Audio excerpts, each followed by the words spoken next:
மக வந்து ஒரு சட்டுன்னு ஒரு கேக் வேணும்னு கேட்டாங்க. வீட்டில் இருக்கிறத வச்சு என்ன செய்யலான்னு பார்த்துட்டு சரி ஒரு பம்கின் இருந்துச்சு பரங்கிக்காய், அதை போட்டு ஒரு கேக் செய்ய போகிறேன். ini saya bilang minta mau cake lah, tiba-tiba dia minta cake, saya tak tahu apa nak buat. Jadi saya ada pumpkin, saya start buat dengan pumpkin lah, satu cake dengan microwave. நான் microwave இருந்தால் இப்போ அந்த cake வந்து ஒரு 10 நிமிஷத்தில் செய்கிற மாதிரி நான் செஞ்சு காட்ட போகிறேன். வாங்க வீடியோக்குள்ளே போகலாம். இப்போ மைக்ரோவேவில் எப்படி சட்டுன்னு ஒரு கேக் செய்யலான்னு பார்க்கலாம் வாங்க. இது ஒரு டீ டைமுக்கு நான் இப்போ செய்ய போகிறேன். ini kita masak pumpkin cake dengan microwave. Ini dah kukus. Sekarang saya mau blend. அவிச்சு வச்சுருக்கேன். இதை இப்போ வந்து நம்ம அரைக்க போகிறோம். சுடா blend பாருங்க அரைச்சாச்சு. இப்போ அதில் போட்டுக்குவோம்.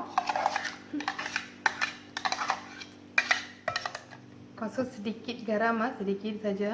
கொஞ்சமாக நான் உப்பு போடுறேன், ஒரு அரை டீஸ்பூனு. கேரட் பரு udah setengah biji. ஒரு அரை கேரட் எடுத்து நான் இந்த மாதிரி சின்னதாக திருவி வச்சுருக்கேன் பாருங்க, சிறுசாக திருவியிருக்கேன். ini parut alusa masuk sekali. இந்த இடத்துல வந்து நான் எண்ணெய் ஊற்றி தான் செய்கிறேன். நான் பட்டர்லாம் ஒன்றும் போடல, வீட்டில் இருக்கிற ஜாமான் வந்து சட்டுன்னு நம்ம செய்கிறோம். di sini saya pakai minyak biasa, minyak masak saja setengah cup. Saya tak guna butter ke apa-apa pun tak ada. Apa yang ada rumah kita itu yang saya pakai ya.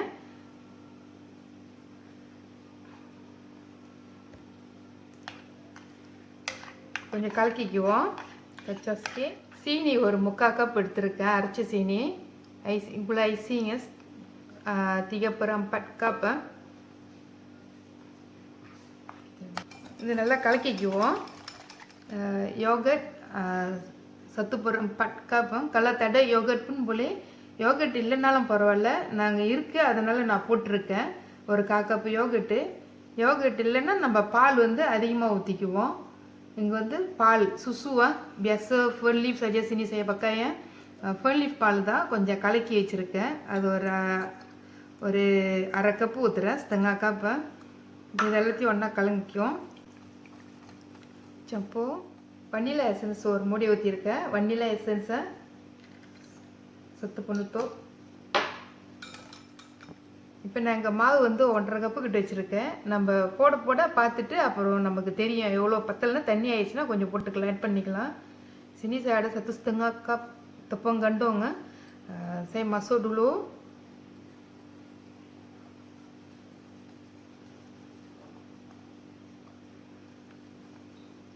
satu sudu baking powder.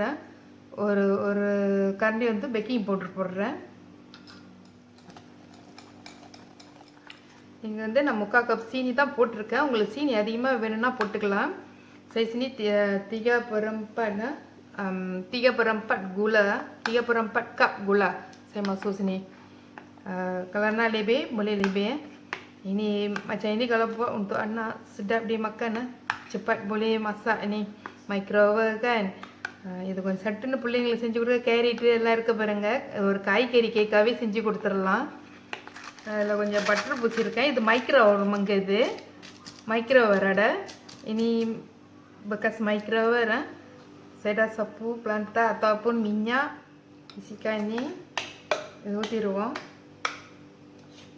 இது வந்து கொஞ்ச நேரத்தில் டக்குன்னு செஞ்சிடலாம்.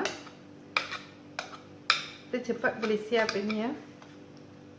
Kalau oven lambat, kalau kita pakai microwave lagi cepat.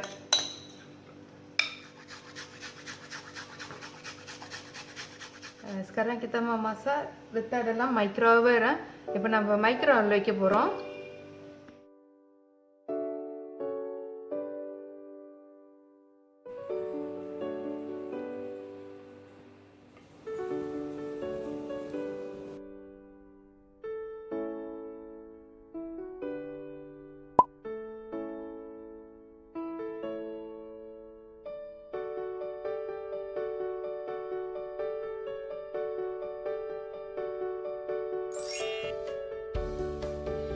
இது வந்து செஞ்சு எடுக்கிறதுக்கு வந்து ஏறக்குறைய ஒரு 10 நிமிஷம் பிடிச்சிச்சு.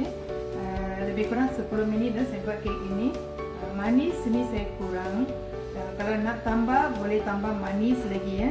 Saya tak payah lebih manis lah. Sekarang dah siap ini, ready ஆயிருச்சு. செஞ்சு பாருங்கள். இது சிம்பிளாக ஒரு டீ டைமுக்கு ஒரு சிம்பிளாக சட்டுன்னு ஒரு 10 நிமிஷத்தில் செய்கிற கேக்கு. அங்கே பார்த்து சொல்லு சித்தா. சித்தா ஓகே ட்ரை பண்ணி பாருங்கள். பாய்.